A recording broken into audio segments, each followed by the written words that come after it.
My name is Michael Turner, and I never imagined that after 8 years of marriage, I would be living a story so surreal it could have been ripped straight from a Reddit thread.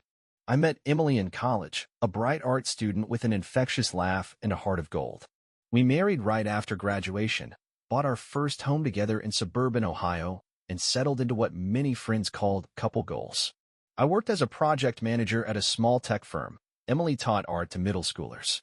Weekends were for long drives, lazy breakfasts, and dreaming about the life we'd built. We were young, in love, and blissfully unaware of how fragile happiness can be. It all began innocently enough. Emily volunteered to help with a local charity that rehabilitated veterans through creative workshops. She loved painting portraits of the soldiers and listening to their stories. I admired her compassion, bought her art supplies, and watched her glow whenever she returned from those sessions. That's where she first crossed paths with David Lark, a consultant the charity had hired to oversee logistics and sponsorship outreach. Handsome, charismatic, with a silver tongue, he effortlessly charmed everyone at the center. He spoke of corporate donors like they were old friends and promised the charity a series of lucrative art shows. Emily came home giddy, insisting she'd met the nicest man. At first, I paid little mind.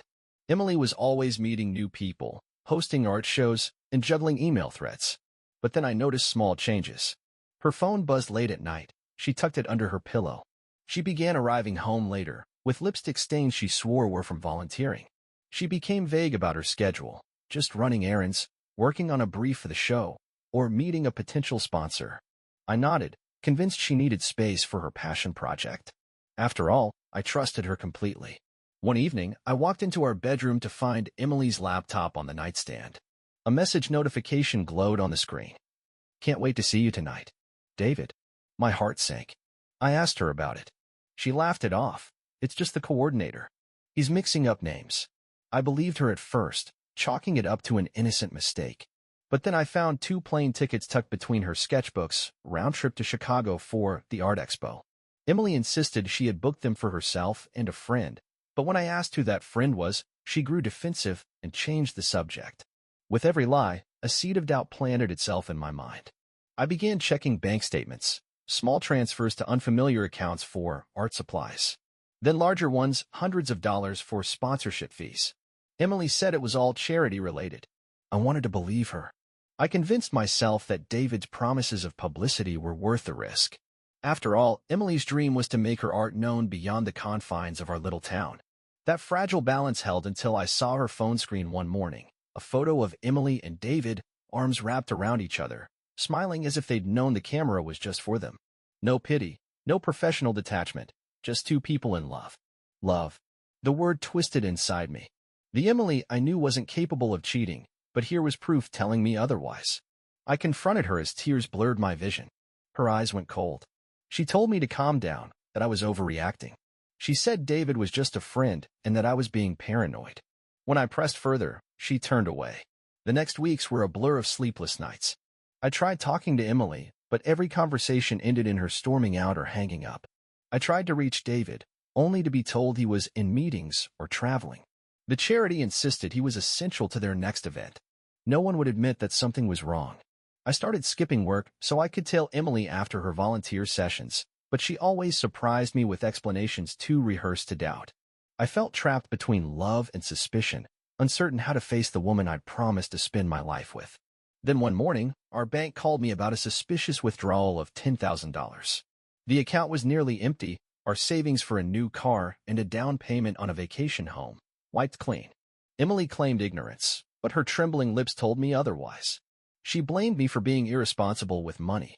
She said she'd covered our bills and that I had nothing to worry about. But I was worried, terrified.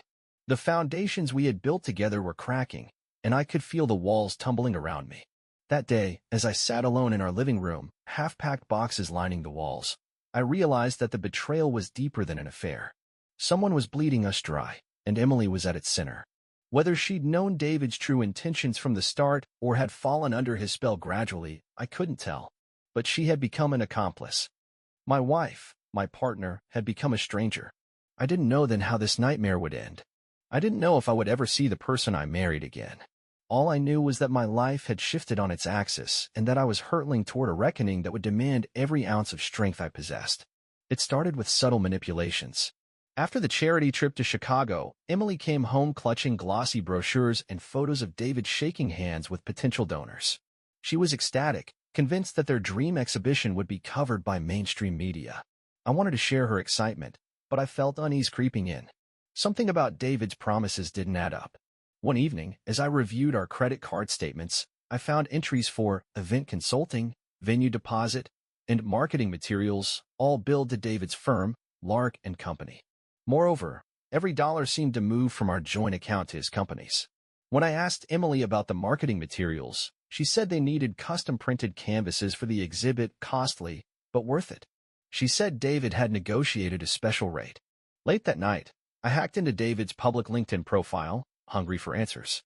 His past was a blank page before 6 months ago, when he suddenly appeared as the director of philanthropic partnerships at an organization that barely existed online. No trace of a personal website, no previous positions listed, no credible endorsements. My heart pounded as I realized I'd been the fool. I confronted Emily with my findings at midnight. "Michael, stop," she pleaded, her voice shaky. "You're being paranoid. You're stalking me now. I'm trying to protect us," I shouted, but she turned away, her shoulders trembling as if her tears weighed down the air. She locked herself in the guest room, and I slid to the floor outside, my back against the door. That night, I listened to her sobbing, and I realized that Emily was no longer the vibrant woman I'd married. Fear and guilt had hollowed her eyes. After that, the relationship became a tightrope walk. I oscillated between despair and hope. Emily would have moments of tenderness, cooking my favorite meals, leaving notes in my briefcase, and whispering apologies in her sleep. Yet when I looked at the bank balance, it was less than ever. Important bills bounced. The mortgage payment was late. We were weeks from foreclosure, and Emily was too ashamed to face it. Desperate, I reached out to my sister, Karen, a lawyer in Cleveland.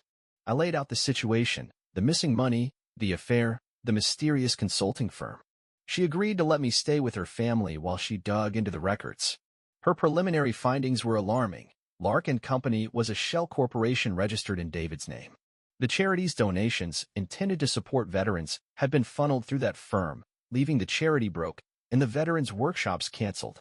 When I showed Emily the documents, she wept, but not for the veterans or for our shared future. She wept for the money, for the life she thought she was building, and for the betrayal she now understood had been twofold. I held her, but inside I was breaking. How could she lie so convincingly to me, to our friends, to everyone who trusted her pure intentions? Emily agreed to help Karen in a civil lawsuit against David and his company. We gathered what evidence we could: emails promising returns, photocopies of checks, witness statements from other volunteers who'd never received the proceeds of their fundraising. The lawsuit felt like our last line of defense. But David was a ghost. His listed address was a long-abandoned warehouse, his phone number forwarded to an answering service. While Karen prepared the legal documents, I confronted Emily one final time about the affair. She confessed. It began innocently, or so she claimed. David had listened to her vulnerabilities, her fears of failing as an artist, her insecurities about our stagnant financial situation, and he had flattered her at exactly the right moments. He was the attentive man I stopped being, she said. In his arms, she felt valued and important.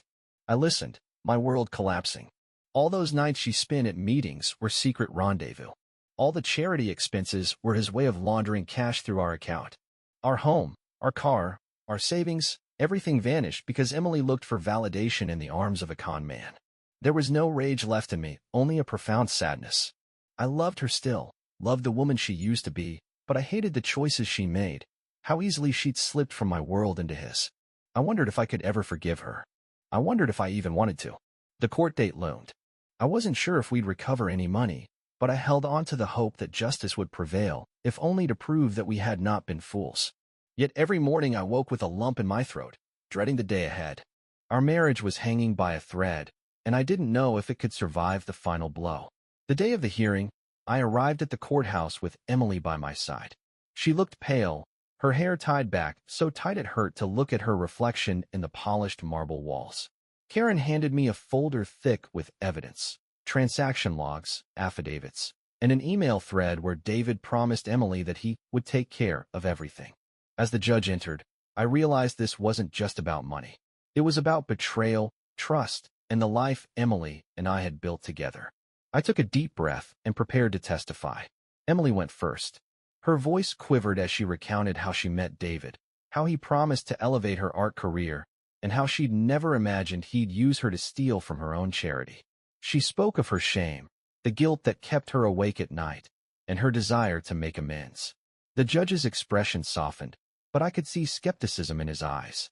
After all, soliciting money under false pretenses for personal gain is fraud, whether you're a volunteer or a professional. Next, I took the stand. I spoke of our marriage, the home we shared, the savings we'd stashed away with the dream of buying a cabin by the lake. I described how one man had shattered everything with a few clever lies. I felt Emily's hand slip into mine as I spoke, a desperate plea for forgiveness in her gentle squeeze. When I finished, the prosecutor laid out the case. No legitimate work done by Lark and Company, no confirmations from sponsors, and a paper trail leading back to David's bank account. The defense argued that Emily had acted in good faith, that she was an unwitting accomplice, and that the charity had no business relationships outside their own contracts. But the evidence was damning. Hundreds of thousands of dollars rerouted, charitable programs canceled, and dozens of veterans left without support. 2 hours later, the judge delivered his verdict. Summary judgment in favor of my claim against David Lark's estate. He'd apparently fled the country and left no assets under his name, and in order for Emily to reimburse as much as she could from her personal savings. The court also awarded a modest sum to the charity for moral damages. It wasn't much, but it was something. Walking out of the courthouse, I felt numb. Emily leaned on me, her shoulders shaking with sobs. I wanted to comfort her, to tell her it would be okay, but I wasn't sure it would ever be okay again. Our home was gone. We'd had to let go of the cabin plan, and we sold the car to pay legal fees. Even our credit scores were in tatters. In the weeks that followed, I moved into my sister's guest room, and Emily stayed with a friend. We tiptoed around each other, our grief palpable in the empty space between us. I tried to forgive her, to believe that the woman who loved me had been manipulated by a master con artist. But forgiveness is a slow process, especially when every reminder of the past cuts like a blade. Emily enrolled in therapy, and I saw her unburden the guilt she carried. She volunteered at a different charity, one that had agreed to vet its consultants more thoroughly. She devoted herself to helping people again, perhaps seeking redemption for the pain she'd caused. I admired her resolve, but I struggled to let her back into my heart.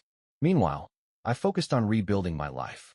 I met with a financial counselor, drafted a budget, and found a small apartment downtown where I could start fresh. Some days, I left early for work just to avoid sitting in silence. I missed the comfort of Emily's laughter, but I wasn't ready to face the possibility that it might never return. Our friends reached out, some offering support, others quietly stepping back, unsure how to act around two people so publicly shattered. I realized how easily a facade of perfection can crumble when the foundation is a lie. We had been the picture of marital bliss, but underneath, small cracks had formed. Cracks David exploited until the whole structure collapsed. One cold morning, I got a call from the lawyer handling the probate of David Lark's assets. To my surprise, they'd recovered a small cache of funds, about $50,000, hidden in an offshore account under a pseudonym. It wasn't much compared to what we'd lost, but it was enough to cover therapy sessions for Emily and me, plus a modest cushion to help us get back on our feet. When I told Emily, we embraced in the empty living room of my new apartment, tears mingling as we held each other. For the first time in months, I felt something like hope flicker in my chest. Maybe we could piece together what remained of our lives, marred by betrayal but strengthened by the knowledge that we survived the worst chapter imaginable. I didn't know whether our marriage would endure. Trust, once broken, is hard to rebuild. But as I looked at Emily, her eyes red but determined, I understood that love can persist even when it's battered. And I resolved, then and there, to try, to move forward, to heal, and to find out whether two people who lost everything could still find something worth saving. Reconstructing my life meant more than securing a roof over my head or a stable bank balance. It meant redefining who I was without the illusion that everything would always be perfect. I began keeping a journal again, scribbling thoughts in the early hours before work, reminding myself that every day was a chance to start anew. Emily and I agreed to attend couples therapy. In our first session, the therapist asked us to share our favorite memories together. I hesitated. So many good moments felt tainted by what came after. But when it was Emily's turn, She recounted our first date at that tiny coffee shop downtown, how I made her laugh with a terrible pun, and how our awkward silence felt electric. Her voice warmed, and for a moment, I closed my eyes and saw the girl I married 8 years ago. Over the following months, therapy sessions peeled back layers of resentment, guilt, and fear. We learned to communicate without accusation, to express our needs without blaming one another. Emily confessed that the affair had never been about me. As hurtful as that sounded, it was oddly liberating. She admitted she'd felt lost, unsupported in her ambitions, and David's flattery had filled a void I hadn't noticed existed. I confessed that I'd become complacent, taking our love for granted. Together, we devised practical steps to repair our lives. We merged our finances under a joint budget, with clear spending categories and monthly check-ins. We established individual fun money, allowances, small sums we could spend without judgment. Emily reignited her art career, not through quick schemes, but by applying to reputable galleries and teaching workshops. I pursued a leadership course at work, determined to grow beyond the comfortable rut I'd fallen into. In the spring, we rented a small studio with a view of the river. Emily painted again, this time with renewed purpose, producing a series she called Broken Promises that explored trust, loss, and renewal. Her work was raw and honest, and at our first gallery showing in 2 years, I saw faces moved to tears by her vulnerability. I realized then that beauty can rise from ashes. We took small trips, weekend drives to lakeside cabins, picnics in the park, laughter creeping back into our conversations. We didn't speak of David often. He had become a shadow, a cautionary tale rather than a living nightmare. Occasionally news articles and obscure publications mentioned a phantom philanthropist arrested overseas for financial fraud. I felt a flicker of vindication, but mostly I felt indifferent. Justice had its pace, and I had learned that healing was my priority. By the time our anniversary rolled around, we decided to celebrate quietly at home. We cooked pasta together, Emily's specialty from college, and opened a bottle of cheap wine. We talked about the future, a modest home one day, perhaps a family if we felt ready. We acknowledged the scars we carried but agreed not to let them dictate our lives. That night, as we sat on our balcony watching the city lights, Emily turned to me and said, "Thank you for giving us another chance." Her eyes brimmed with gratitude and something deeper commitment, perhaps. I took her hand and squeezed it. I said, "I didn't know if I could trust you again, but I'm glad I chose hope." Our story isn't a fairy tale. We still have hard days, moments when a stray thought reminds me of the man who tore us apart, or when Emily battles guilt. But we've learned to navigate those storms together. We've built new patterns, regular date nights, open conversations about fears, and small rituals, like writing what we're grateful for at the end of each day. I share this story not as a triumph, but as a testament to the resilience of love. Betrayal cracks foundations, but sometimes, when two people commit to rebuilding, the new structure is stronger, because it's built on truth and intentional choices rather than naivete. If you're watching this on YouTube, know that we kept this account within community guidelines, no graphic details, no hateful language, just two people confronting harsh realities and finding a way forward. If our experience offers you any insight, let it be this: trust is precious, but forgiveness, hard as it may be, can open the door to a second chance. And sometimes, that chance is all you need to rediscover what truly matters.